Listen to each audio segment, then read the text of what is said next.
estar falando aqui hoje sobre uma pessoa, um personagem bíblico, talvez um dos mais conhecidos. Eu vou estar falando um pouco sobre Davi.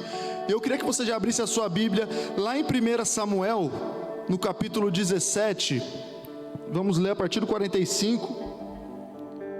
Só pôr meu cronômetro aqui. Se conseguir rolar aqui também, Vaso. Enquanto vocês procuram aí. E pode deixar aberta a Bíblia de vocês, que a gente vai ler bastante ela. A gente vai começar no 17, já está aqui? Eu posso ler aqui também que eu coloquei. Amém? Quem achou? Dá uma glória a Deus. Eita. Então vamos esperar mais um pouquinho. Então os irmãos estão procurando. Está escuro, irmã Marlene? Tá... Amém?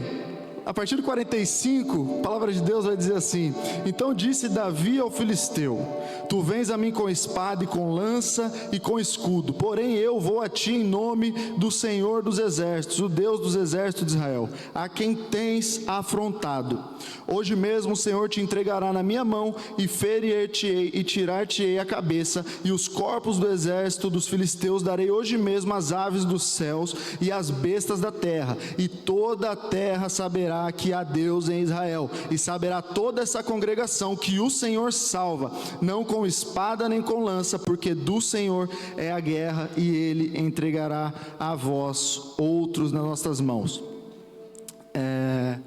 A gente leu aqui o 17 para uma introdução, mas a gente vai falar aqui lá do que começa a acontecer no capítulo 15, até a gente chegar nesse momento novamente. E a gente vai falar dos gigantes, né? Eu não vim aqui falar de problema, eu vim aqui falar da solução dos problemas, que é o Senhor. Mas muitas das vezes a gente olha os gigantes só e acha que está falando de problema. Não, vamos esquecer do problema, vamos pensar na solução. Mas os gigantes existem, né? Eles estão aí, a gente vai enfrentar, eles estão aí para ser enfrentados por nós.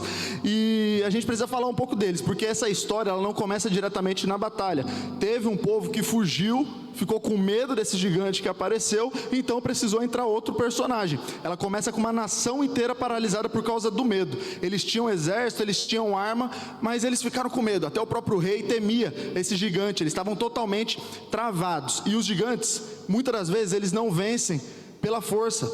Eles acabam às vezes vencendo pela intimidação.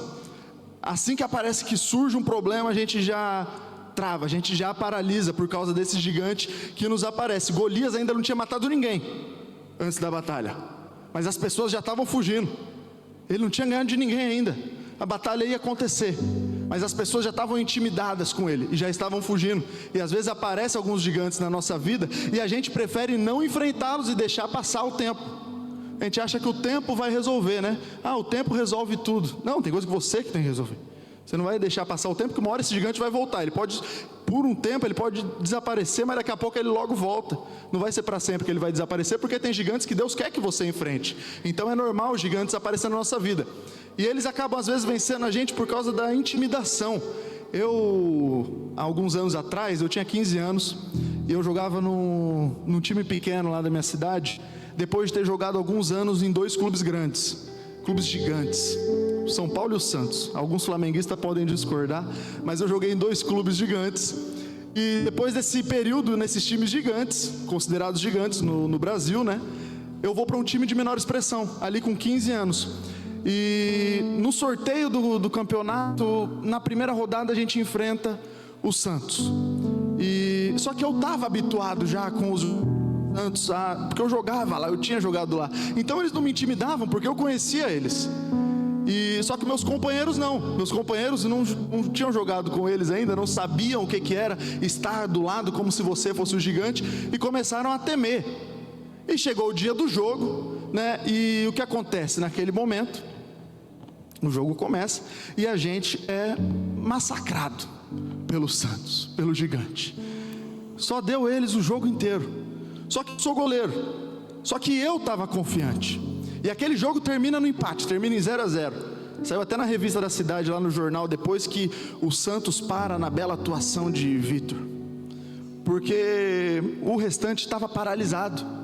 E eu naquele momento não, naquele momento estava tranquilo, porque eu conhecia quem estava do outro lado, então para mim também era mais fácil. Passou-se 2 anos, 2017, Campeonato Paulista novamente, mais um sorteio, a primeira fase, e o Santos, o gigante, novamente contra a gente. Só que aí eu já não conhecia eles, eu já não estava tão habituado a estar daquele lado, e eu me intimidei. Eu já não sabia eu sabia que eles eram gigantes, então eu temi, e eu fiquei paralisado. E aconteceu a mesma coisa que tinha acontecido lá em 2015, eles massacraram a gente. Só que dessa vez, eu que era o goleiro, que também estava da mesma forma que o restante, estava totalmente paralisado por causa do medo de enfrentar o gigante. O jogo acabou 8-0 para o Santos.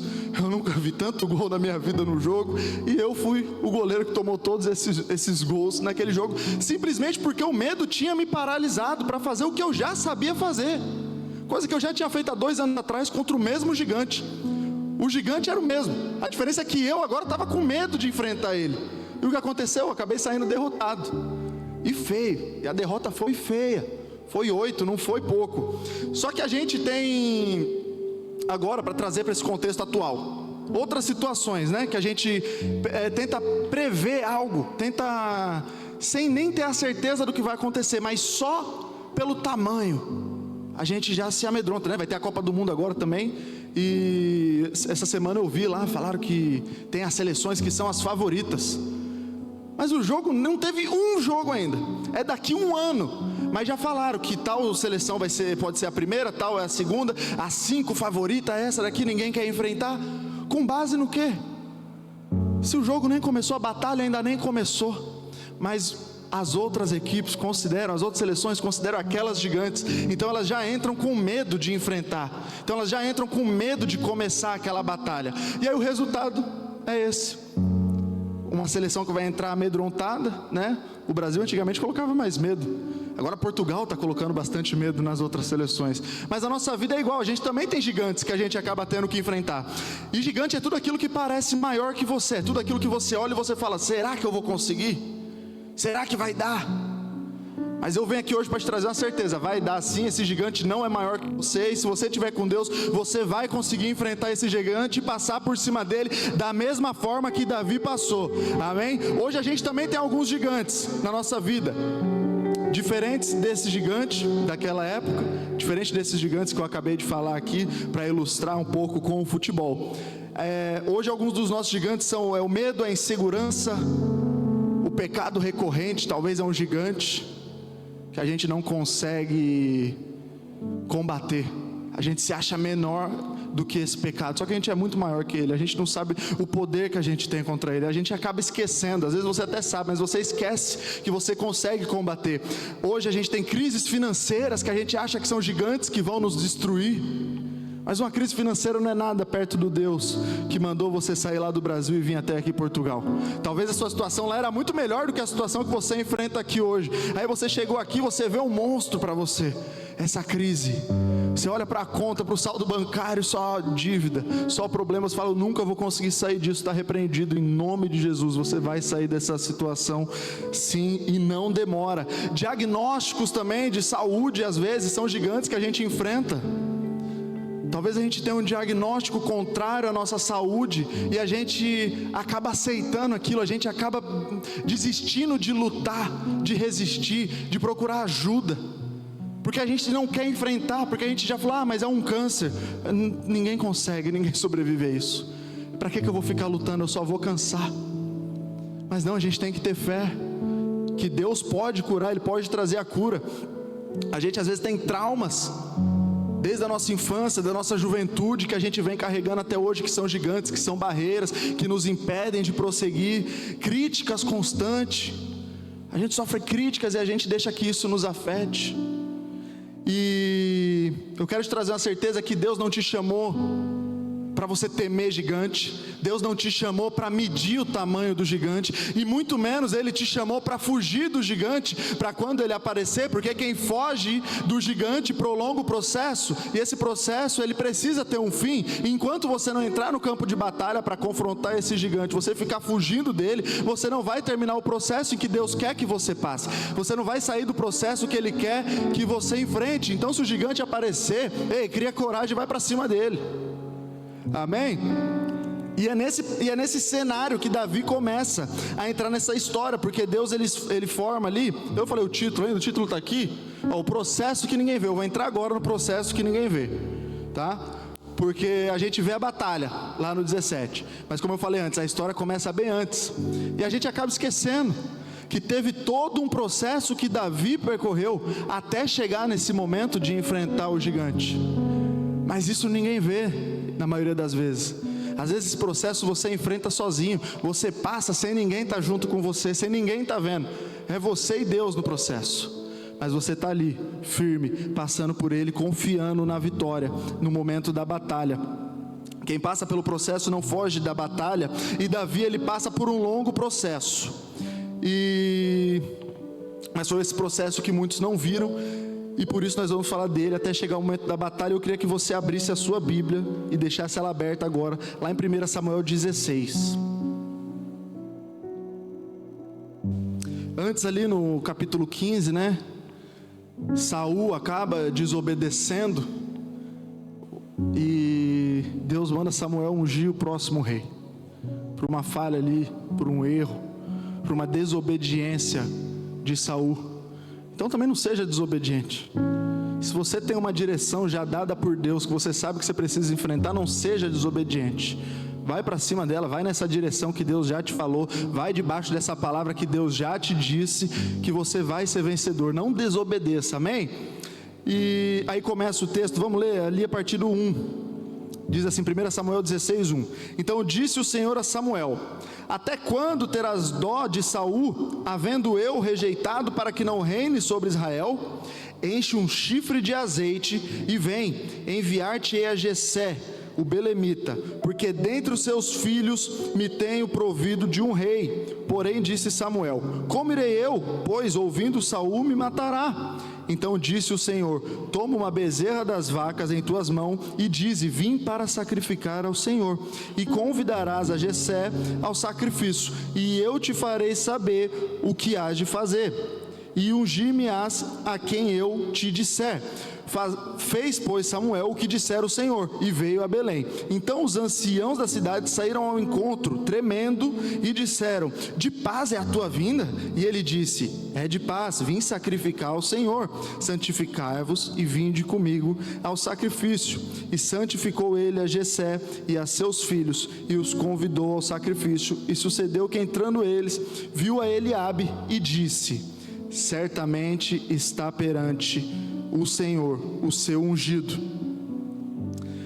Amém? Vamos ler até aqui, para eu te trazer uma certeza que Deus escolhe pelo coração, Ele não escolhe pela aparência. Quando Ele vê ali Eliabe, Ele até pensava que era aquele que seria ungido pelo Senhor, pela aparência, né? Eliabe ali era fortão, devia ser grande, alguém experiente nas batalhas, em guerras. Mas Deus estava olhando simplesmente o coração de Davi. No 7 ele vai dizer: porém o Senhor disse a Samuel: não atentes para a sua aparência, nem para a altura da sua estatura, porque eu tenho rejeitado, porque o Senhor não vê como o homem, pois o homem vê o que está diante dos olhos, porém o Senhor olha para o coração. Jessé ele apresenta os filhos ali, fortes para ele, pensando que era aquele. Mas não, Deus fala: ei, não se atente a isso, eu não escolho dessa forma. Deus ele não vai ungir o currículo, Ele vai ungir o coração. Não interessa no que você é formado, se você é bom em algo, se você é muito forte. Deus quer saber do coração. Não é porque você é bom de número, né, de contabilidade, que Deus vai te levantar o tesoureiro, o gestor da igreja. É porque Ele sabe do seu coração. É muito além disso. Não tem faculdade, não tem curso que vai te fazer ser um ungido do Senhor. É o seu coração. As graduações aí, mundo afora aí, as habilidades humanas, não é o que vão te fazer um ungido do Senhor, porque o Senhor ele vê o coração, Ele vê o que o homem não consegue ver, Ele vê além disso. E a unção não é promoção, ela é responsabilidade. Vamos lá para o versículo 13. Quem está com a Bíblia aberta aí, o irmão que está, quem que é? O Tiago que está ali na mídia? Ih, Vaz, hoje você vai mexer bastante aí nessa Bíblia pelo computador. Lá no 13 diz assim: então Samuel tomou o vaso do azeite e ungiu no meio de seus irmãos. E desde aquele dia em diante, o Espírito do Senhor se apoderou de Davi. Então Samuel se levantou e voltou a Ramá. O interessante aqui é que o azeite desce, o Espírito vem, mas o trono ainda não chega, porque a unção, ela não acaba com o processo, ela só inicia o processo em que você vai entrar. Ela não encerra a sua jornada, ela está inaugurando a jornada que você vai enfrentar. E o processo, ele começa no anonimato e no serviço. E de que forma é isso? A partir do 19, diz assim, mesmo ungido, Davi ele volta para o pasto, lá a partir do 19, pelo que Saul enviou mensageiros a Jessé, dizendo, envia-me Davi teu filho, que está com as ovelhas. E Davi veio a Saul, e esteve perante ele, e o amou muito, e foi o seu escudeiro. Ele vai para o palácio servir, como escudeiro. Ele não é ungido e já vai para o trono. Ele foi servir primeiro. Ele foi fazer o que muitos não queriam fazer. E foi lá que ele aprendeu muita coisa, que ele começou a observar muita coisa. E ele entendeu que quem não é fiel no comum não consegue sustentar o extraordinário, porque para sustentar o extraordinário de Deus nós precisamos de integridade. E ele foi alguém íntegro. Ele estava lá com o rei. Ele sabia que ele era o próximo rei, mas ele agia com integridade. E para sustentar o que Deus tem para você, você precisa ser alguém íntegro. Davi foi essa pessoa, ele foi íntegro. E o íntegro, ele é formado no secreto. O íntegro, ele é formado no dia a dia. Ele é formado nas coisas pequenas, naquilo que ninguém está vendo, naquilo que só você sabe. Está só você lá e você fala, não tem ninguém aqui, dá para fazer alguma coisa errada, ninguém está vendo. É lá que vai revelar quem você é, porque pode ninguém estar vendo, mas Deus está vendo o que você está fazendo. E é ali que a sua integridade vai ser formada. Ele não foi fiel só no dia da batalha, ele foi fiel todos os dias antes da batalha, para poder estar pronto para quando a batalha chegasse. E não adianta você querer não ser fiel durante os outros dias e achar que só na hora da batalha você vai estar pronto para enfrentar o gigante, porque aí o gigante, ele vai te derrubar e vai passar por cima de você. Então seja fiel em toda a caminhada, em toda a sua jornada. E eu estava lendo o livro do pastor Flavinho, pastor lá da Lagoinha Matriz. Ele tem um livro que eu comprei, que é Não Negocie a Sua Integridade. É um livro muito bom, que logo, se Deus quiser, a gente vai ter aqui na nossa bookstore, né, pastor? A gente vai ter nossa bookstore, você vai poder comprar o seu livro aqui. Então, quando tiver a bookstore, que você compre. Não negocie a sua integridade. E ele fala de alguns pontos aqui. E eu queria trazer esses pontos do que eu estava lendo, que é o íntegro, ele ouve a voz de Deus no tempo de crise. Ele ouve a voz do Senhor no tempo de crise. Porque muitas das pessoas no momento de crise começam a ouvir as coisas que o inimigo começa a lançar, começa a ouvir outras pessoas, as coisas não estão dando certo, e alguém vem e fala, mas nunca deu para ninguém mesmo, para você vai ser igual, porque seria diferente? Mas eu já passei por isso, também não deu certo. Mas Deus está falando, se eu mandei, continua nesse caminho, porque se não deu certo para ninguém, eu não tinha mandado ninguém por lá, se eu estou mandando você ir, agora você vai, porque para você vai acontecer. Então siga a direção que Deus te deu, siga o caminho que Ele já mostrou para você, mesmo que esteja em meio a uma crise. Mostre a sua integridade. Outro ponto aqui é que o íntegro, ele não se distrai do propósito. Se você é íntegro, não pode ser qualquer coisa que vai tirar você da direção, que vai te distrair. Você precisa manter a sua integridade, não se distraindo. O íntegro, ele crê de todo o coração. Não importa se ele não vê nada. De todo o coração dele, ele crê nas promessas que tem sobre a vida dele. E o outro ponto é que o íntegro, ele sabe lidar com pressões. E Davi, ele passa por pressões ali no secreto, mantendo a sua fidelidade. Vamos lá para o capítulo 17, de 1 Samuel 17, capítulo 34.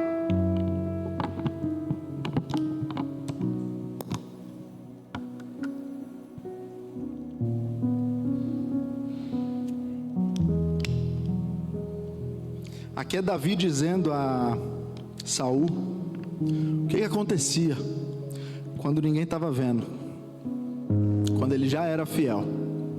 Disse mais Davi a Saul: teu servo apacentava as ovelhas de seu pai, e vinha um leão ou um urso, e tomava um cordeiro do rebanho, e eu saía após ele, e o feria, e o livrava da sua boca, e levantando-se ele contra mim, lançava-lhe mão da barba, e o feria, e o matava. Assim feriu o teu servo leão como o urso, assim será este filisteu incircunciso como um deles, porquanto afrontou os exércitos do Deus vivo. Disse mais Davi: o Senhor me livrou da mão do leão e da mão do urso, ele me livrará da mão desse filisteu. Para estar pronto ali nessa batalha pública, ele teve que fazer um trabalho no secreto.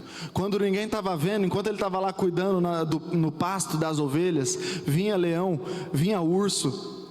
E para que ele ia temer o gigante agora, se ele já enfrentava esses leões e esses ursos lá no secreto, essas batalhas que ninguém estava vendo, e ele já estava vencendo, porque ele estava se preparando, e Deus permitia que os leões fossem para cima das ovelhas dele, permitia que os ursos fossem para cima das ovelhas dele, porque era um preparo, era um processo. Deus estava trabalhando dele já, deixando ele preparado, deixando ele pronto para a maior batalha que ele ainda ia vir enfrentar, que ele nem imaginava.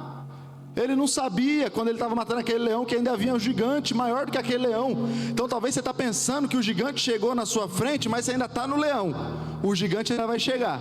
Então você treina bem agora com o leão, porque quando o gigante chegar, você vai estar pronto e vai ser mais fácil, amém?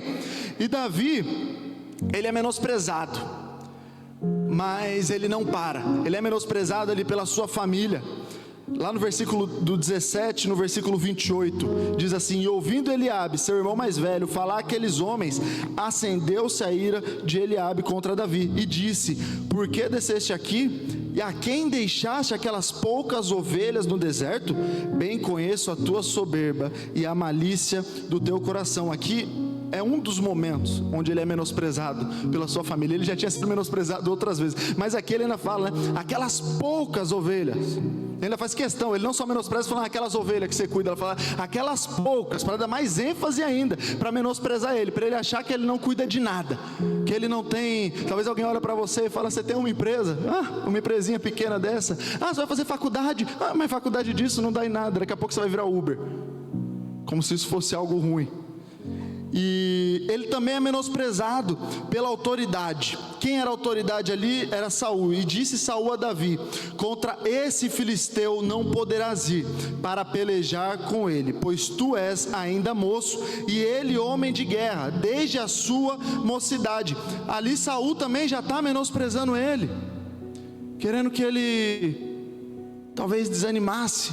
Aqui a gente pode dizer que muitas das vezes na nossa vida o inimigo ele vem lançar algumas palavras contra a gente, para fazer a gente duvidar do nosso tamanho. E outro ponto aqui é que o próprio inimigo ele menospreza, o próprio adversário vai com desprezo para falar com Davi. E olhando o filisteu e vendo a Davi, o desprezou, porquanto era mancebo e ruivo e de gentil aparência. Mas saiba de uma coisa, que quem tenta te diminuir não conhece o tamanho do Deus que te levantou. Amém? Quem tenta te diminuir não conhece o tamanho do seu Deus. Então segue em frente, não deixe ser abalado por essas críticas, né? pelo desprezo de outras pessoas. Ele foi desprezado pela própria família, mas ele soube lidar com os críticos e com as críticas.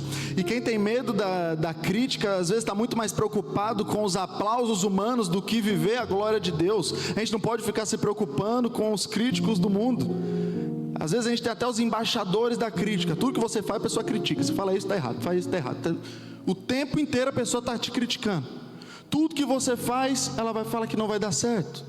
Sempre ela tem uma palavra para lançar contra você, mas você não pode ser paralisado por causa disso. Se Deus falou, avança. E quando a crítica vem de próximo, né, é muito mais difícil. Eliabe era o irmão mais velho, então ele viu ali Davi desde pequenininho, então ele era próximo. Eu estava no trânsito hoje, e teve um cara que deu um farol alto para mim, porque eu estava na pista de velocidade rápida e eu estava na velocidade normal. E ele deve ter ficado bravo comigo na hora, deve ter me xingado.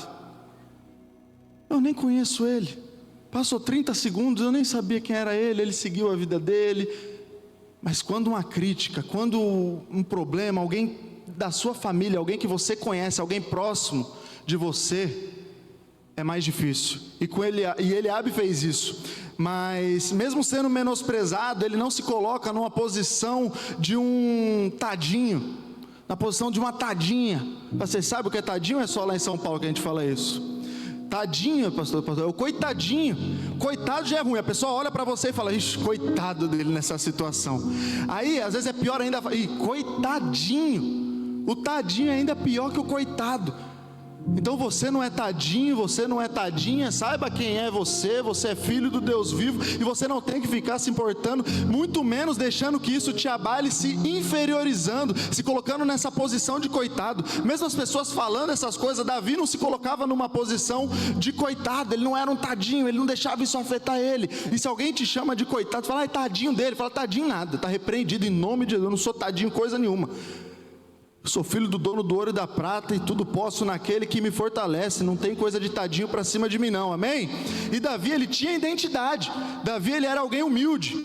Lá no capítulo 17, no versículo 17, Jessé diz a Davi assim: toma agora para teus irmãos este efá de grão tostado e estes 10 pães, e corre a levá-los ao acampamento a teus irmãos. Porém estes 10 queijos de leite levarás ao capitão de 1000, e visitará teus irmãos para saberes se estão bem, e tomarás o seu penhor. E Saul e eles e todos os homens de Israel estavam no vale de Elá pelejando contra os filisteus. Davi, pois, se levantou pela manhã cedo e deixou as ovelhas com um guarda, e tomou a provisão, e foi com Jessé que lhe tinha e foi como Jessé lhe tinha ordenado. Vamos ler só até aqui. Davi podia olhar para o pai dele aqui. O pai dele estava mandando ele pegar pão e levar lá para o pessoal. Davi podia olhar para o pai dele e falar: você não viu o que aconteceu aqui agora? Eu acabei de ser levantado rei, eu sou o próximo rei. Você está me mandando levar pão para eles? Eu sou office boy? Não, nem existe mais isso no Brasil, né? Antigamente tinha, agora nem existe mais. Ele podia ter se colocado nessa posição e falar: você viu o que aconteceu? Eu virei rei. Não. O que é que ele faz? Ele vai como o pai lhe tinha ordenado, porque isso mostra a humildade que ele tinha. Ele não deixou que uma unção que caiu sobre ele subisse literalmente, né, para a cabeça, como a gente costuma falar, e deixasse que isso tornasse ele alguém que menosprezasse as outras pessoas da mesma forma que faziam com ele. Muitas das vezes as pessoas que menosprezam alguém, elas foram menosprezadas por alguém. Elas muitas das vezes atacam pessoas em coisas que elas já foram atacadas, e ele opta por não tomar esse rumo, por não tomar essa direção. Ele prefere não desprezar e fala: sim, eu vou lá, e vai, porque isso daí não era indigno, isso não tornava ele menor, não tornava ele pior ou maior. Ele simplesmente era alguém humilde. E mais na frente no texto, lá no versículo 38, gente, eu falei que a gente vai aqui pegando várias características, mas a gente não vai sair aqui de Samuel. A gente vai lá para o 38 agora, porque Davi, por ter identidade, ele não luta com a armadura emprestada. Ele tinha a identidade dele, ele tinha passado pelo processo dele, ele tinha enfrentado as batalhas dele. Ele não precisava pegar a armadura de ninguém para ir para a batalha, porque ele já tinha experiência suficiente. Ele já tinha a armadura que ele confiava ser a correta, que foi a que Deus entregou para ele. E aí o texto vai dizer: e Saul vestiu a Davi de suas vestes, e lhe pôs sobre a cabeça um capacete de bronze, e lhe vestiu uma couraça. E Davi cingiu a espada sobre as suas vestes, e experimentou andar, porque nunca as havia experimentado. Então disse Davi a Saul: não posso andar com isso, porque nunca experimentei. E Davi as tirou de sobre si, e tomou o seu cajado na mão, e escolheu para si 5 pedras lisas do ribeiro, e pôs-las no alforje de pastor, que trazia, a saber, no surrão. E tomou a sua funda na mão, e foi se chegando ao filisteu. Aqui Davi está mostrando que Deus não unge imitação, Deus unge o original. Não adianta eu querer chegar aqui no culto agora na quarta-feira e querer ser igual ao meu pastor da forma que ele prega no domingo. O que Deus deu para ele, deu para ele. O que Deus deu para você, ele deu para você. A gente pode se inspirar, claro, em pessoas, né? Mas a gente não precisa imitar Porque Deus te deu algo único, Ele liberou algo exatamente próprio para você, para a sua pessoa. A gente pode sim olhar as pessoas, eu já falei uma vez para os adolescentes, né? Eu gosto muito de ver algumas pregações do pastor André Valadão, mas isso não significa que eu preciso imitar o que ele faz.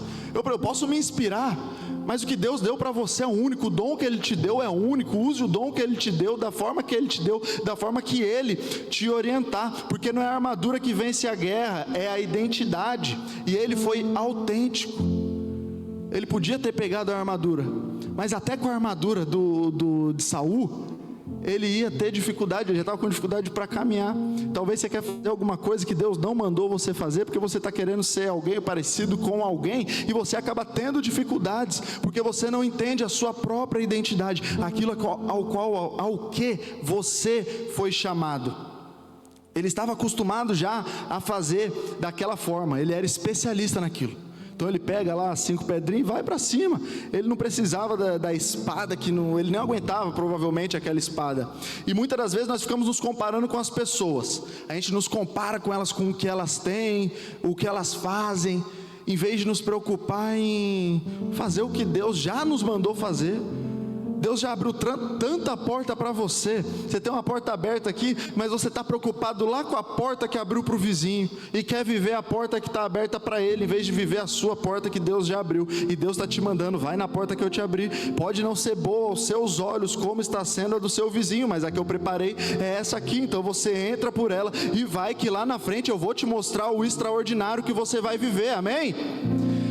E a batalha, ela é vencida por quem passa pelo processo. Se você não passar pelo processo, dificilmente você vai vencer a batalha. Davi, como eu falei aqui, ele não se coloca na posição como um coitado. Ele se coloca ali como alguém que foi enviado. Na hora do vamos ver, a gente não pode se fazer de coitado. Se você foi enviado, Deus te tirou de onde Ele te tirou, te colocou aqui, você foi enviado por Deus a estar nesse lugar. Não se faça de coitado quando as coisas não começarem a acontecer da forma que você esperava. Ah, mas por que você não faz isso? Ah, e você inventa 1 milhão de desculpas para não fazer o que Deus mandou você fazer. Saul não fez o que Deus tinha ordenado e pagou por isso. Não queira ser como ele, não queira fazer o que ele fez. Se você é enviado de Deus, se você está aqui, se Ele te colocou aqui, começa a fazer o que Ele propôs já no seu coração. Tenho certeza que hoje você olha aqui, você vê uma cadeira, outra vazia, você pode lembrar de uma pessoa que você fala: nossa, eu podia ter chamado essa pessoa para estar aqui comigo. Pelo menos uma, tenho certeza que você vai lembrar. E para isso você não precisa de nada. Você não precisa ter dinheiro, você não precisa ser famoso, você não precisa estar feliz, estar triste. Basta um convite. Hoje é até mais fácil, que você pode mandar uma mensagem no WhatsApp para a pessoa e estar triste e colocar uma carinha de riso, para parecer que você está feliz. Então não tem desculpa para você não fazer o que Deus já mandou você fazer. E vamos voltar lá para o começo, onde a gente começou lendo. A gente começou do final, a gente vai voltar para ele agora. Lá no versículo 45, né? Que Davi diz ao filisteu: tu vens a mim com espada e com lança e com escudo, porém eu vou a ti em nome do Senhor dos exércitos, o Deus dos exércitos de Israel, a quem tens afrontado. Hoje mesmo o Senhor te entregará. Presta atenção aqui, ó, ele fala: hoje mesmo o Senhor te entregará na minha mão, e ferir-te-ei, tirar-te-ei a cabeça e os corpos do arraial dos filisteus darei hoje mesmo às aves do céu e às bestas da terra, e toda a terra saberá que há Deus em Israel. Ele reconhece que a glória é do Senhor antes mesmo de entrar para o campo de batalha. Antes de começar a batalha, ele já tinha dado glória a quem é digno da glória. E isso também muda muita coisa, porque se você acha que você vai entrar nessa batalha pensando que é através de você, que é através da sua força, você vai chegar na batalha e você não vai conseguir vencer. Mas quando antes mesmo da batalha você fala que essa batalha eu vou enfrentar e a vitória é do Senhor, porque é Ele quem vai me dar a vitória, pode ter certeza que você vai entrar nessa batalha e vai sair vitorioso dela. Amém? Ele diz, né, e saberá toda essa congregação que o Senhor salva, não com espada nem com lança, porque do Senhor é a guerra. Ele exalta ao todo o tempo e dá glória todo o tempo para o Senhor. Naquele momento ele podia começar a falar: não, mas eu que sou o cara, eu que vou para cima dele, porque eu matar os leões, os ursos, eu vou aparecer lá e eu vou fazer, vai acontecer. Não, ele fala, porque o Senhor está nessa guerra, e porque o Senhor está na sua guerra, você também vai sair vitorioso dela, e você não vai sair um perdedor, você vai sair vencedor. Só que tem um ponto aqui, lá no 48, que diz assim: e sucedeu que, levantando-se o filisteu e indo-se chegar a Davi, se apressou Davi e correu ao combate, ao encontro do filisteu. Como eu falei antes aqui, vencedor tem pressa. Um vencedor precisa ter pressa para alcançar a vitória. Aqui não fala que Davi vai andando devagar para o combate, esperando as pessoas olhar para ele, as pessoas ficar vendo quem ele era. Ele correu para o combate.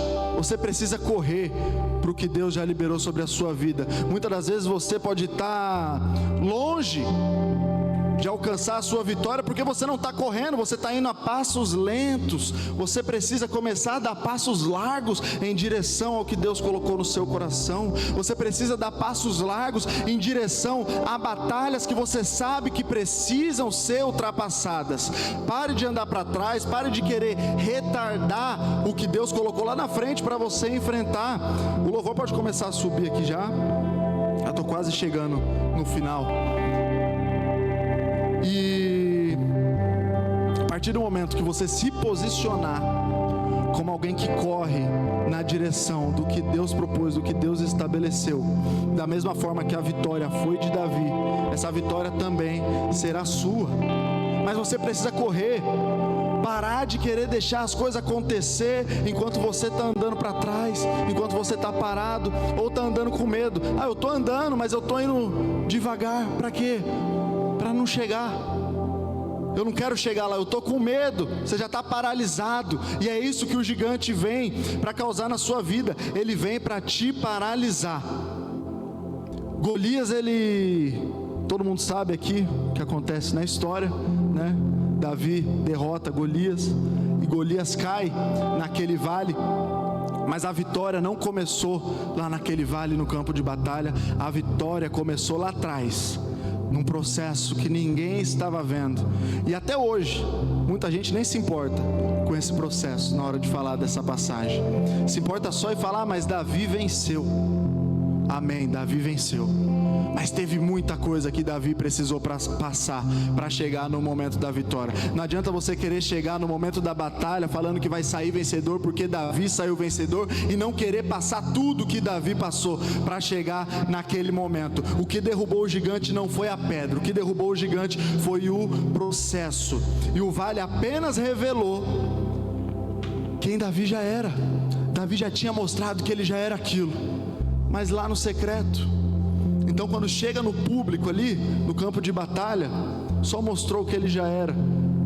Se ele não tivesse pronto, ele ia ficar envergonhado, ele ia sair dali constrangido. Mas Deus não é Deus de deixar um filho dele se envergonhar numa batalha. Se você estiver debaixo da direção dele, dando glória para ele ao final da batalha, confiando que é ele que vai te dar essa vitória, que não é você, porque Deus não te preparou apenas para vencer, Ele te preparou para sustentar também as vitórias. Não é simplesmente vencer a batalha, mas é sustentar depois essa vitória, continuar com a integridade depois que a batalha é vencida. Você precisa ser íntegro do início ao fim do processo, mas quando o processo acaba, você precisa continuar com a sua integridade. E o mesmo Deus que sustentou você no secreto, que sustentou Davi no secreto, é o Deus que vai te dar a autoridade para vencer as batalhas da sua vida que vão aparecer. E hoje não é dia de você medir gigantes, é dia de confiar no Deus que te formou. Porque, pode tirar aqui, vaso. Porque do Senhor é a guerra e a vitória já foi decretada. Você pode ficar de pé, em nome de Jesus? Só para finalizar, obrigado. Só para finalizar, pode colocar aqui o Salmo 144. Vou ler junto com vocês. Salmo 144, 1 e 2.